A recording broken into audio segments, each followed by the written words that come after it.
Hello, I'm Varsha Wallace, and this is One Precious Life.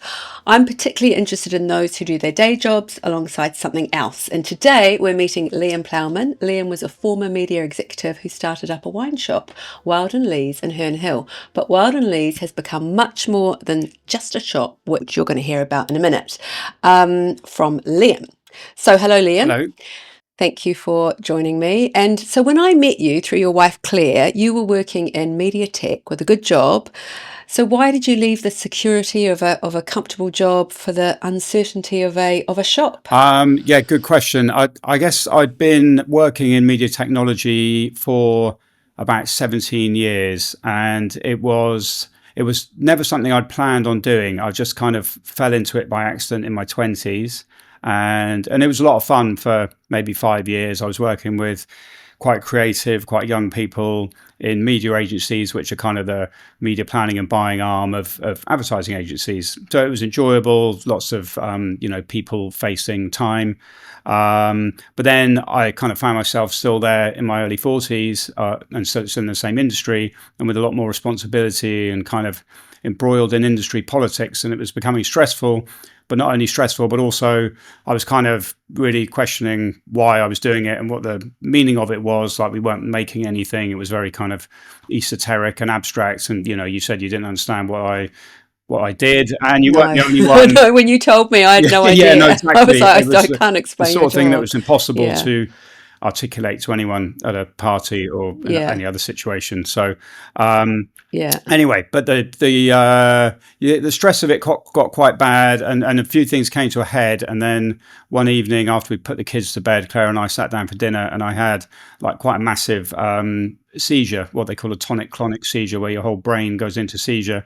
And it was particularly for Claire. I can't remember any of it, but it was quite scary. I kind of stopped breathing. I was unconscious and convulsing, and anyway, ultimately I was fine. But I went through a bunch of MMR tests and EEGs and ECGs just to check what was wrong, and there wasn't anything kind of physical or structural wrong. So the neurologist suggested that, well, he asked me if anything was stressing me out, and I said, yeah, my job. It's been yeah, stressing me out for about the last 10 years.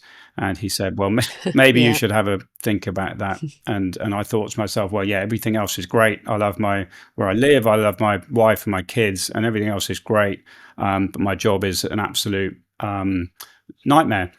So to be honest, it didn't feel like a risk, flipping to becoming a wine shop shopkeeper. mm. Uh, It was forced on you, for want yeah, of a well, it felt better. like more risky Yeah, to stay. And in fact, as I yeah, went through the process of like transitioning to become a wine merchant, like, doing all the mm, learning and exams and trying to find a premises and that kind of thing, I was offered like a really big job in media tech, which would have been, financially great, and prestigious. And I would have spent a lot of time working in the States, and it would have been, I guess, quite alluring to a lot of people. yeah. Like a big job. Yeah, and alluring Yeah, to my younger self, but it was just, I looked at it and I thought, actually, that's probably just gonna finish me off. So I'll become a wine yeah. merchant instead. So anyway, But why wine? Because I mean, it's sort of not the obvious place to when you think of revenue. I was like quite surprised because you think it's something that's all going the way of supermarket chains. yeah,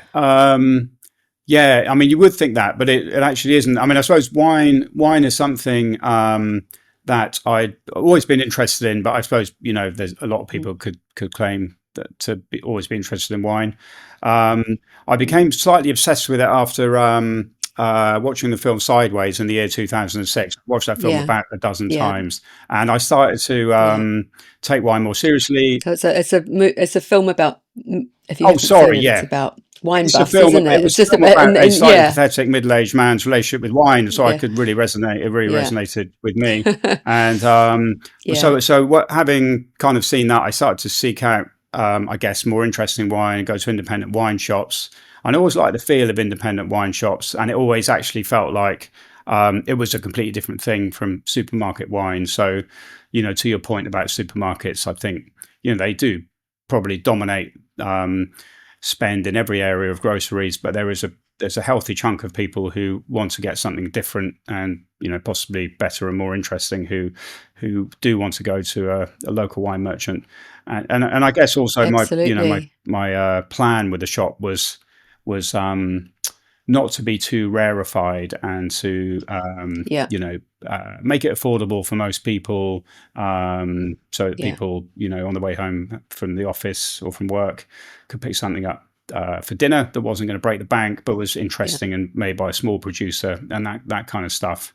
Yeah. I thought that was a really strong USP. I remember when you first explained it, it was a decent bottle of wine for a tenner at the time, Yes, probably a bit it's, more yeah, it's now, probably but more like, yeah. 12 to 18 quid, to be honest. But Yeah. that's just, the way Yeah. things have gone all over. Yeah. Yeah, but and I suppose the other thing was that there was actually a really good wine shop in Brixton called Market Row Wines, and I used Yeah. to go there a fair bit, and that kind of helped me visualize myself running a wine shop, because Dave, the guy who ran that, he was, I guess I always thought wine merchants were kind of cravat wearing, public school educated, wine snobs, Yeah. but Dave was, just kind of a very casual person who would it was very down to earth but very knowledgeable about wine, so it kind of helped me kind of feel like I could do the same thing. Yeah. What happened to Dave? He closed. He shut down. It's not an easy industry to sustain Mm, yourself in for a long period. I think he closed after 5 years. Um, right. yeah, partly as a result of where he was. Like, but Brixton Market is not really the place to have any kind of shop. It's really where people go to eat hot food. It's not. Yeah. It's more where you Yeah, go out for dinner. exactly. Yeah. Yeah. And so did you do training to get into this? Yes, Did you yeah. So Right. there's an industry body called the Wines and Spirits Education Trust, and they Yeah. do different levels of training. So I did some training while I was still in my old job, because there was a period of time after I had my health episode where I was still at my old job but kind of not going in very often. So I used a bit of that time to learn about wine, and that was important because I mean, there's a lot of kind of mystique around wine, and the French in particular. They will tell you where a wine is from, that it's from Burgundy, for example, but they won't tell you much else. So to be able to kind of interpret what labels mean and the sort of questions people are asking, you kind of have to have a little bit of formal education. Yeah. Yeah. Yeah. Exactly. And so what sort of things do you do in an average day? What does an average day for I you look mean, like? it's usually a bit of a blur, to be honest. I mean, I spend a lot of time having really nice chats with people. So it could be customers, delivery drivers. It could be winemakers coming to the shop to show me their wines. It could be that I'm going to a tasting in central London where there are a bunch of winemakers all pouring new stuff that they've just released. It could involve going to France to a wine fair, that sort of thing. There's lots of unglamorous stuff like fixing leaky roofs and sweeping the floor and putting wine on shelves. So it's everything. It's like when you have a shop, you're maintaining a building, you've got staff, and obviously the main purpose of you being there is to sell some products. So there's lots of different strands. So the average day is incredibly mixed. Tomorrow I'm going to 3 different tastings, for example. All of them are in central London. So I'll probably taste about, I don't know, 60 wines tomorrow. And then I've got other bits and pieces. I'll be in the shop briefly. So You spit the wine yeah, out, don't you? When you yeah. say taste, you don't Yeah, drink it. It yeah, no, does go. Do you have you a kind little of have bit? to, because yeah, let's bear in mind it's Monday today. Tomorrow's Tuesday. These Yeah. tastings start at about Mm, 10 in the morning, so yeah, yeah. you have to spittoon it. Otherwise, yeah, you won't Yeah. be in the industry for very long. You'd end Yeah, up, yeah, yeah, most, yeah. exactly. And one of the things I think what you're doing is so interesting is you have a high street Yeah, shop, but you're really involved in local community in terms of events, local gardens. So yeah, it's and not just wine tasting. Also, unexpectedly, I thought for South London, also winemaking too. So how does that work? yeah. So I think if you have a shop in a villagey sort of place like Herne Hill, where we live, you kind of organically become part of the community anyway, if you're open to being that. And we've just developed relationships over time. So it usually starts with another local organisation asking if we can supply them with wine for their events or their bar or whatever. So, for example, the local community greenhouses, which is a fantastic community hub in Brockwell Park, they run events there, and they asked if we could supply them with wine. I said absolutely. But since then, I've got to know them really well, and I did a sustainability tasting in one of their big greenhouses about the environmental impacts of winemaking and how winemakers are kind of trying to do that better. And actually, yeah, speaking of London-made wine, we used a wine made in Tooting in that particular tasting, which was a lovely kind of community project.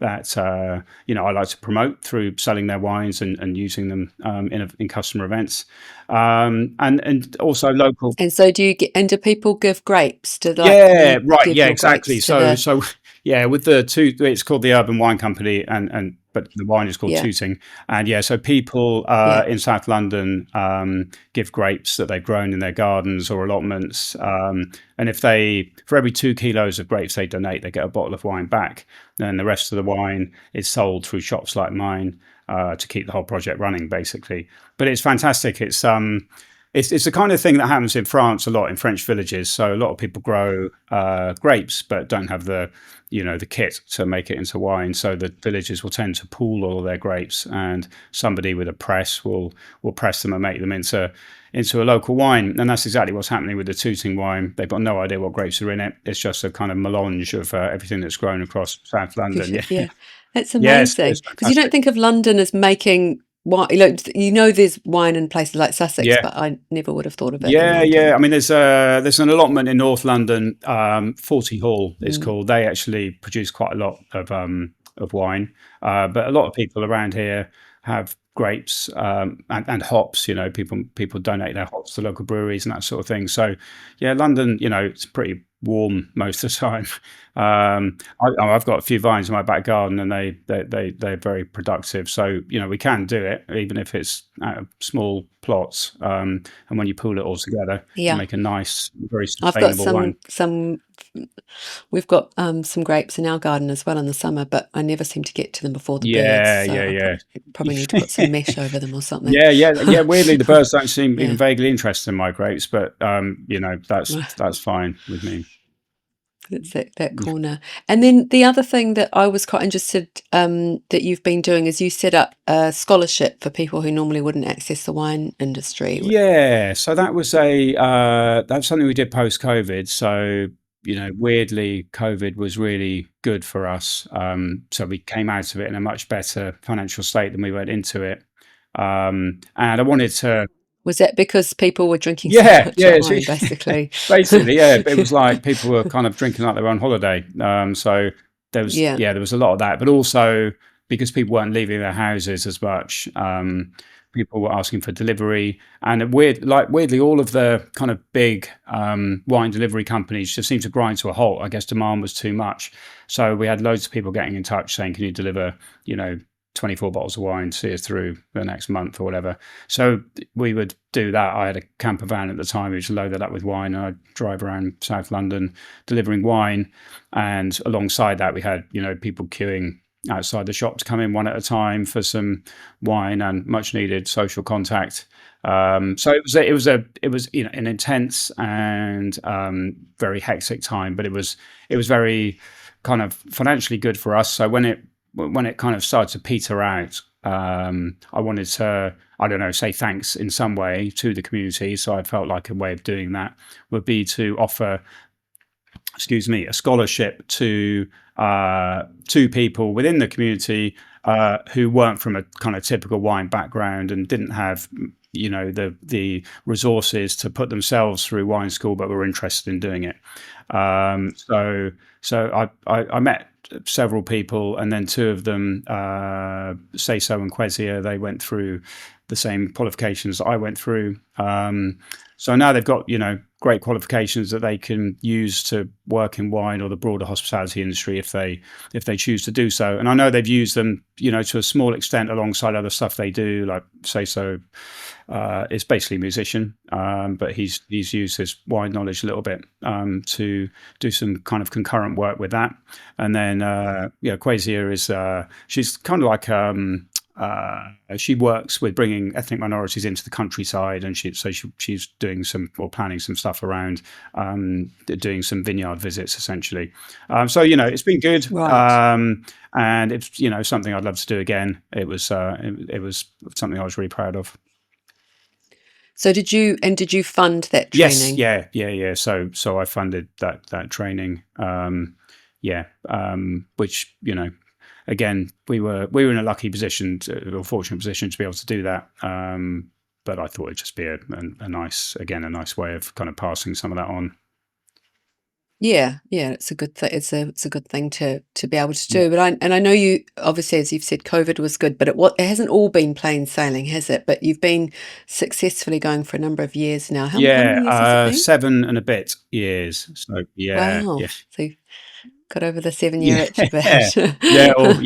we're in the And middle I of the 7-year itch. But yes, no, it's been good. and And I suppose my question, and I think I know the answer, but I want to ask do you, it sounds like you really love Yeah. it, like you really enjoy it. Yes, I absolutely love it. Yeah, I've Yeah, never done yeah, anything this enjoyable for as a mm, living. It's incredible. It's a really yeah, it's really interesting. So there's lots of geography and agriculture and politics and all sorts of stuff kind of tied up with winemaking and wine distribution.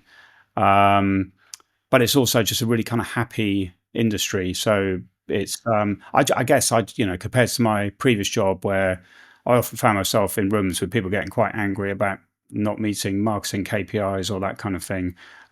It's just not like that in the wine industry. It's essentially people who are very passionate about what they do, um, doing what they do and having fun with it. And it doesn't ever feel pressured. It doesn't ever feel like people are trying to sell you stuff that you might not want. It's just a nice kind of harmonious environment for me anyway. I mean, I guess if you own like a chain of wine shops and you've got ever growing goals that you have to hit, it could be a different story. But I found it to be absolutely joyous.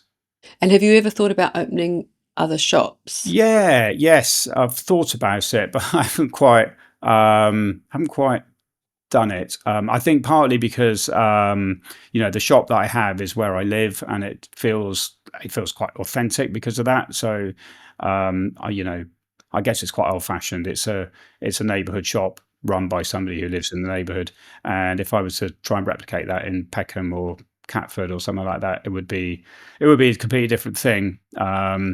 And I probably wouldn't be able to be there myself. I'm not, which wouldn't be the be all and end all, but it would just be a different proposition. So yeah, and also the shop's doing fine. I don't need to open another one. I guess it'd probably be a good idea long term. So at some point I can sort of kind of take my foot off the pedal a little bit and just let the business run. Not be so Yeah, hands-on. exactly. But Yeah. yeah, for right now, I'm really happy with what we've got. And learning from sort of, I suppose, the failures, the things that haven't worked, because it sounds like, it's pretty much been pretty Yeah. successful. Is there anything that you haven't worked which stuck in your mind Um, that you sort of learnt yeah. I from? mean, I've made tons of mistakes. But I mean, it sounds cheesy, but I don't think I'd ever describe any of those mistakes as failures. Though I think they're more just things that I've learned from along the way, which is inevitable and essential when you're starting something new and different. Um, but yeah, yes, I've made some mistakes. I mean, I hired someone who was smoking heroin in the toilet of the shop and stealing money out of the register. That was I Mm, guess that was a learning opportunity because at that point I wasn't even checking people's references when they were coming to work in the shop. I just thought, oh yeah, I can tell whether they're a decent person or not. But obviously, I was wrong. So there's stuff like that. yeah, But yeah. other things, we have had a lot of we've had setbacks, we've had floods, we were burgled, we've been targeted by shoplifters a fair bit. We had like a horrendous overheating episode in 2018. I didn't realize that the building basically had no ventilation, and it was about 40 degrees outside, and in the shop there were corks popping out of bottles, and I was almost crying because I thought the whole venture was buggered. But Oh, anyway, so stressful. so things like that have happened. But I guess and it can be Yeah. it can be stressful, but it's a kind of it's a stress that I'm actually ultimately fine with, because I understand what I'm doing and why I'm doing it, which is important. And I suppose you're able to fix it, like with the heroin addict, you kind of go, okay, so next time I know to reference check or whatever it Yeah, is, or in the heat, you go, I have to do this with yeah, the no, bottles to stop exactly. the corks. Yeah, indeed. Mm.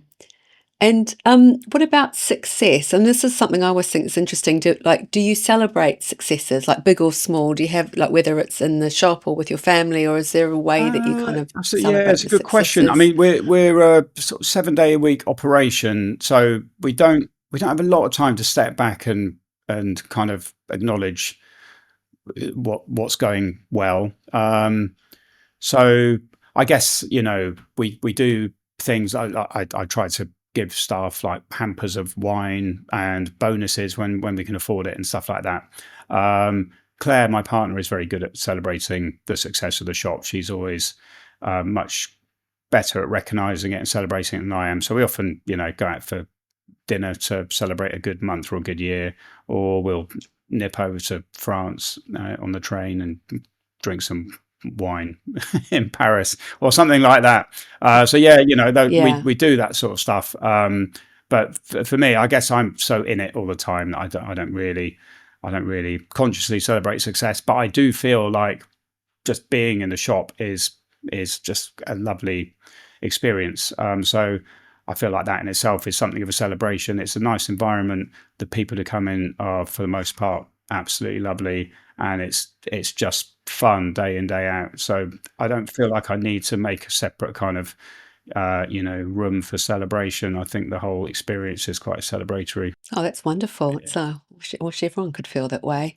And were there any changes that you made to your life and work after COVID? Um, Were there things you've done differently? Yeah, I guess COVID was one of those things that puts other things into perspective. So I suppose, well, firstly, we close earlier than we used to pre-COVID, because it was kind of during COVID, our hours were all over the place. And one of the things that kept us sane was closing a bit earlier and going home a bit earlier and spending time with our friends and families and that kind of stuff. So we've kind of kept hold of that to some extent, which is, we still close at 8 o'clock. So it's not early, but it means that you can still have an evening and have more of a life.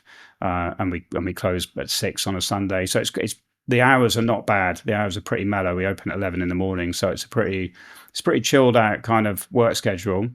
And yeah, I suppose the other thing that's changed is that I don't really. I think I'm more philosophical about things that go wrong. So sometimes I'll get a message on our team WhatsApp saying, "Oh, that bloke's come in again and walked out with 2 bottles of wine." 'Cause we get like I said before, we get a bit of shoplifting happening, and that used to really stress me out. And I go on my bike looking for this person, and I don't know what I would have ever have done. But I would just take it really Yeah. personally and get upset. But I just don't anymore. I think COVID just kind of makes you think, okay, well, just stuff happens, and you only have a certain amount of Yeah. control over it.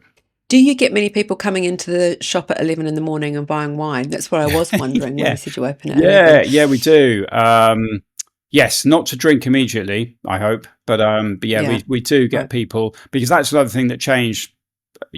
Not for us. Well, yes, for us, but other people's shopping behaviours changed essentially during COVID. So because people weren't going to the office so much, people would be around kind of all day. So whereas in the past, most of the shopping happened like around the school run or around the return home from work. During COVID, people were kind of queuing up outside at 11 in the morning, and that still happens. Not in the same volume, but people's schedules are much more flexible, I think. So yeah, we do get a fair bit of that, and we have a little bar in the shop as So well. people will be out and about Yeah, and go and buy a coffee or exactly. whatever, and then pop People in will be out and and think, "Oh, about. I'm buying my coffee." Yeah, people are working from home, Yeah. and they're looking for an opportunity to stretch their legs and do something that's not sitting in front of a laptop. So they'll pop out and you know, buy a bottle of wine and get something from the grocery store as well, and then go home and start thinking about lunch. So yeah, it's nice. You Yeah. know, it's good to have like customers through the day. It just, you know, keeps it interesting. And you've got a little wine bar Yeah, yeah, bit as we well. have a little wine bar, which is nice. So just like the front of the shop, there are a couple of counters, and we get people coming in the daytime. I was in there today, and there were a few people drinking in during the day, just, you know, because I guess they had days off work, and there was one couple who were on their way out to a theatre. This is a theatre, so they stopped in for a pre-theatre glass, and that's really nice. And in the evening, it brings a bit of a vibe. So we have, you know, we play music, and we have people drinking in, and it's just a nice, nice chilled out vibe. Yeah, it's sort of happy Yeah, vibe, very isn't it? much. You've got people happily sitting Yeah. there, looking out the window at the sort of passers Yes. by and having a little Yeah, something. exactly. Yeah. And then what about, and sort of just to get you through life in general, do you have sort of, what are the support systems that you have around you that sort of get you Yeah. through? Well, so my family are very supportive. Claire's always been very supportive and understands when I need to dedicate a bit more time to the shop. She'll kind of step in and do extra stuff at home. And and I also work with my brother Brendan, so he's incredible. So he also lives, you know, 5 minute walk from the shop. So he's there pretty much every day, and I can very much leave it in his hands, and feel totally confident and comfortable with that. Uh, And he's trained, as yeah, you got exactly. sort of convinced him to Yeah, train in yeah. So the just before get some COVID wine happened, qualifications. Yeah, he was about to go into a job in a care home, but then he yeah, when they published his first rota, it involved like being there till 10 at night and then being there again at 8 in the morning. And it freaked him out a bit right. because it didn't really seem to leave any time for sleeping or any of the important things that you need to Yeah, do yeah, as a human being. And I'd previously talked to him about working in the shop, and he'd always kind of resisted it because I think, you know, working with siblings doesn't always work very well. But he said, actually, can we do that? So yeah, I put him through the WSET training, and he started working in the shop just before COVID hit. But he's amazing. He really just looks after the place, so I can go away on holiday with Claire and the kids and not have to worry at all. And yeah, apart from that, yeah, I yeah, guess, yeah, exactly. support system wise, I mean, you know, customers are incredibly supportive. So everyone is really understanding if you know, if something takes a bit longer than it should, or we don't have something that they want. Um, yeah, so there's that, and then other routines that I have, I suppose, to kind of um, bolster me through the day. I just think like I do a lot more exercise than I used to, which is nice. I kind of start every day with yoga and exercise. So yeah, yeah. Wow. Gosh, so you do yoga in the I morning? do, yeah, not for very long, and it's Yeah, probably like yeah, a pretty like rubbish homemade version of yoga. But I yeah. did do some yoga classes, and it's just Yeah, bits that I can remember yeah. from those classes, and it feels good. Like anyone in their early 50s, when I wake up in the morning, my body feels like it's full of knots. So like having like 15 minutes on the yoga mat just really kind of opens everything up and Having a stretch. re-energizes Yeah, my body and makes me kind of ready for a day in the wine shop. yeah, yeah. And then do you run or anything like that, or play any sports? I kind of hate running, and which is a bit of a embarrassing admission because like all of my family run. My dad still runs at the age of 84, but I find it boring and painful. So I have an exercise bike, which I realize it's not very mindful, but I just sit on my exercise bike, spin away, and watch films on Netflix, which, you know, Oh, great. yeah, it is. Yeah. Helps pass the Yeah, time. exactly. Yeah, Yeah, it's a yeah. nice distraction. And what about on the sort of the mental side? Do you do, like, some people do meditation? Is there anything you sort of do to on the mind side? Not really. I mean, I suppose, yeah, I'm not a massively mindful person, but I do, I play music. So my brothers and I have started playing music live recently, which is really fun. So we get together and we play music. I play music by myself as well, when there's no one around. And I also play video games with my kids, and I really enjoy those things, and I find those things very, very relaxing. So that's it's not, obviously it's not meditation in any way, shape, or form, but to me, it feels like a kind of a release. And It's meditative in some yeah, I ways. think it Yeah. is, or Yeah. it at least makes me feel like, I don't have any cares in the world if I'm just, sitting playing playing FIFA with Rufus or Grand Theft Auto with Bruno. It feels like, a nice place to be. And when you were a child, was there something that you wanted to do then that still resonates with you today? Yeah, I wanted to be a farmer when I was a child, and I Yeah. have an allotment. I'm not very good at maintaining, but my part of me still would like to do something in farming, namely growing grapes and making wine. Yeah. I do a little bit of that at home. But it would be a real stretch calling it farming because I've got like a typical London postage stamp kind of garden. But I'd like to do that one day. Have a bit of land, grow some grapes, and make some wine. Not in any kind of industrial manner, but just to make a couple of hundred bottles that I can drink and share with friends, I guess. What about your obituary? What would you want your obituary to say? Oh, um, I know I'm getting morbid, but yes, but it's quite an interesting one when you look back at the end and you think, "Oh, what would I want yeah, yeah. my life to say?" Well, maybe something like he finally got a job that he could explain in 2 words. Yes, Yeah. he ran a shop that was much loved in the community and sprinkled a little bit of joy on people's Oh, lives. that's a Yeah, well, lovely, that's very yeah. cheesy, but Yeah, it's something better written and better thought out than that. yeah. And is there anything that you felt very grateful for in your life that you look back and you think, "Oh, actually, I'm really grateful for that?" Yeah, I mean, having that seizure is one of the things I'm grateful for because I think I could be like, still pootling along doing something that I absolutely hated. Um, if it weren't for that, because I think really it took something drastic to actually make a change. So yeah, I'm grateful for that.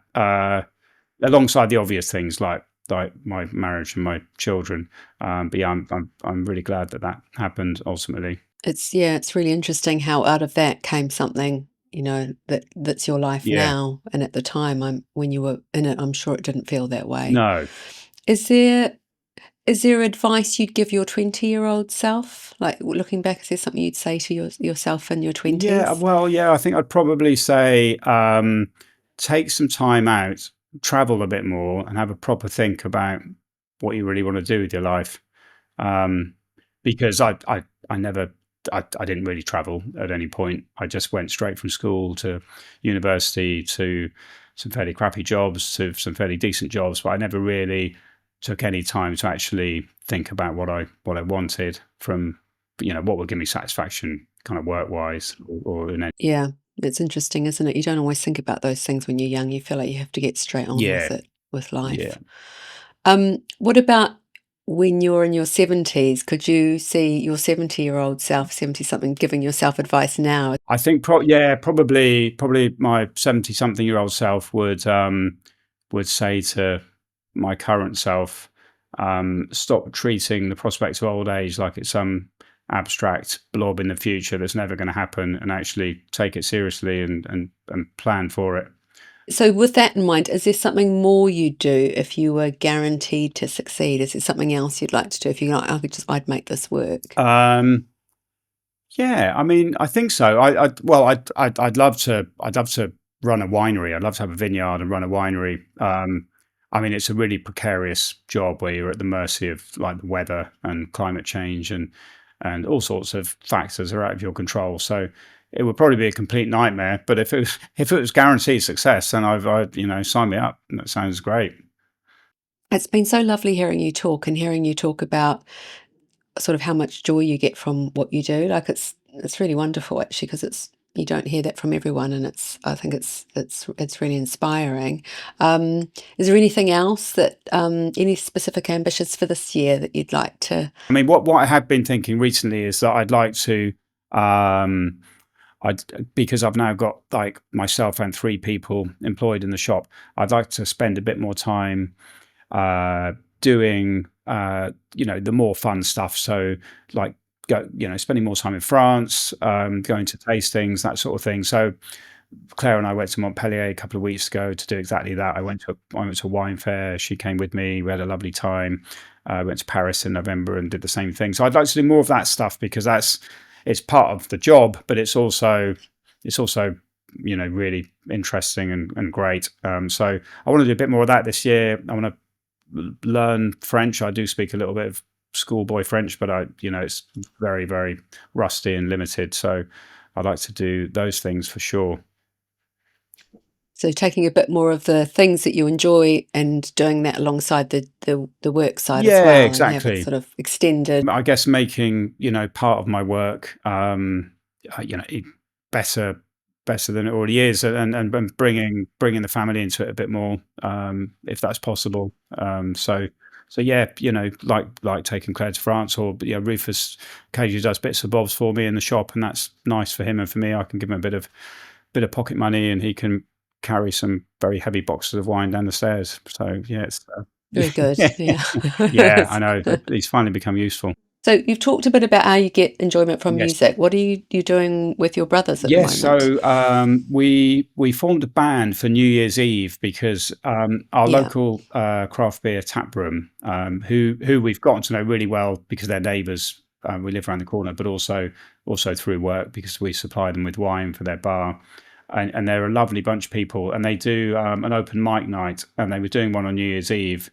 So I suggested to my brothers that we get a band together and do a few songs, expecting them to say no in very sweary terms, but they were actually really up for it.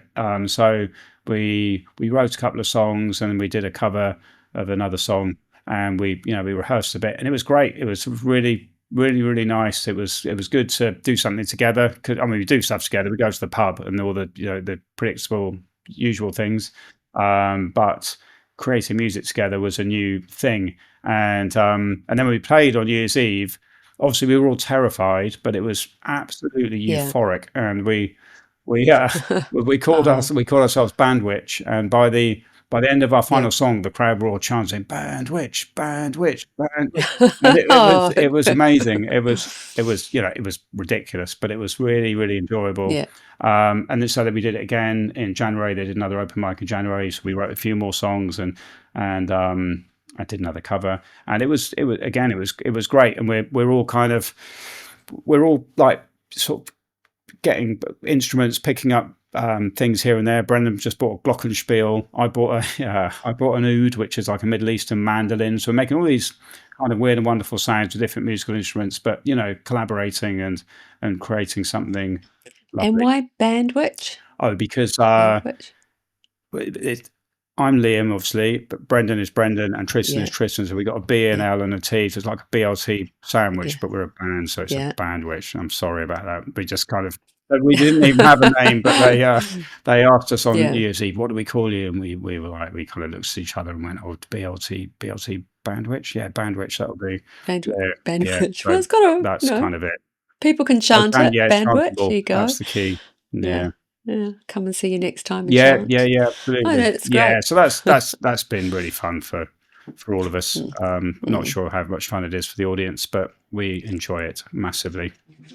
Oh, well, it's another outlet as well, and it's quite important to have it's a creative outlet. I think it's difficult to make space for stuff that's not work and family, but it's important. Exactly. So I'm glad we've been doing it and continue to do so. Well, thank you very much, Liam. I really love hearing about how you're actively getting joy and fulfilment from your business in an industry you love, working with happy people, spending time with your family, being part of the local community, and of course enjoying a regular glass of wine. So if you would like to check out Liam's shop, it's Wild and Lee's in London's Herne Hill. If you'd like to check out more One Precious Life interviews, you can find me on Substack. Thank you very much.